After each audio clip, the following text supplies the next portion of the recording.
what actually is the mark of the beast? Okay, so we probably heard about this. Even people who've never read the Bible know this phrase typically.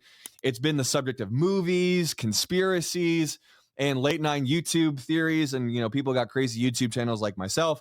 But what does the Bible actually say about the mark of the beast? So let's clear the confusion and let's look directly to the source. We're going to go to Revelation chapter 13, verses 16 through 17 here. This is what it says.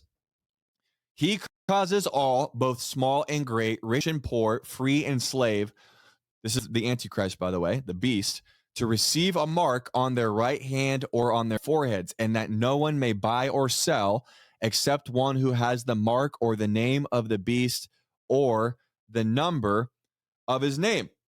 Guys, this scripture tells us plainly that the second beast will cause all people, small and great, rich and poor, free and slave, to receive. And by the way, free or slave, there's actually, by the way, slaves in the world today. I didn't know if you knew that, but you might be thinking, well, I haven't seen a slave.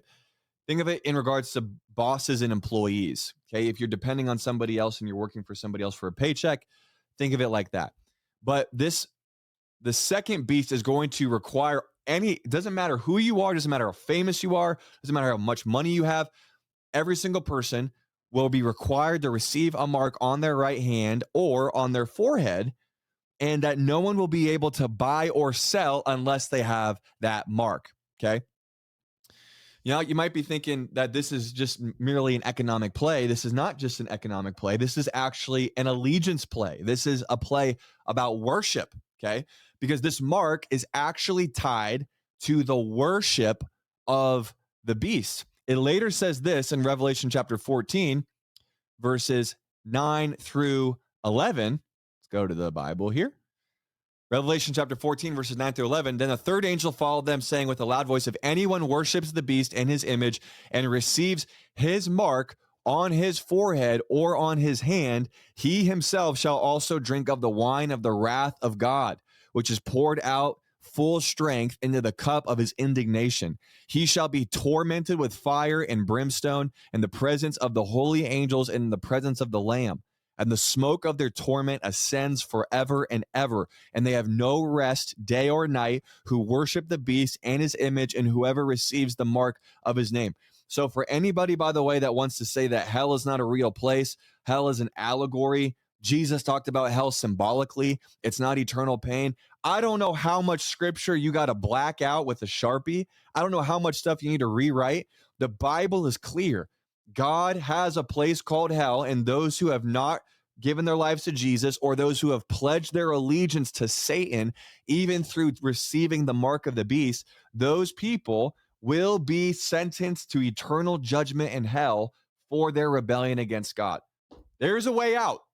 There's a way out before that time. We're going to get to it at the end of this message, but you need to understand this isn't just allegorical language. This is real. This is literal stuff. And why does God want us to know it? Because he doesn't want you to fall into this trap.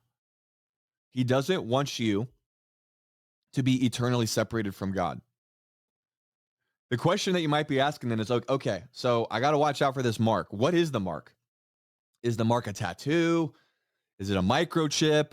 Is it a barcode? Here's the truth. The Bible doesn't actually say exactly what that technology is. So it's something we got to pay attention to. But it does, in fact, describe the function, right? Because this mark is going to be a sign of loyalty to the beast and the beast system. It's going to be placed on the body. It's either going to be on your right hand or on your forehead. And this sign, this mark, is going to be the only way that people are going to be able to participate in the economy right now. Can I just tell you something? There's a reason people get mad at me for talking a lot about finances and prosperity and business and all that sort of stuff. Let me tell you this right now.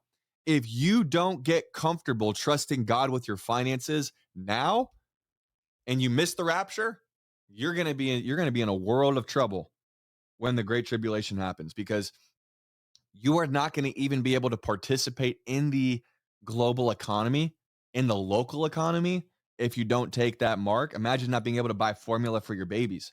Imagine not being able to pay your rent.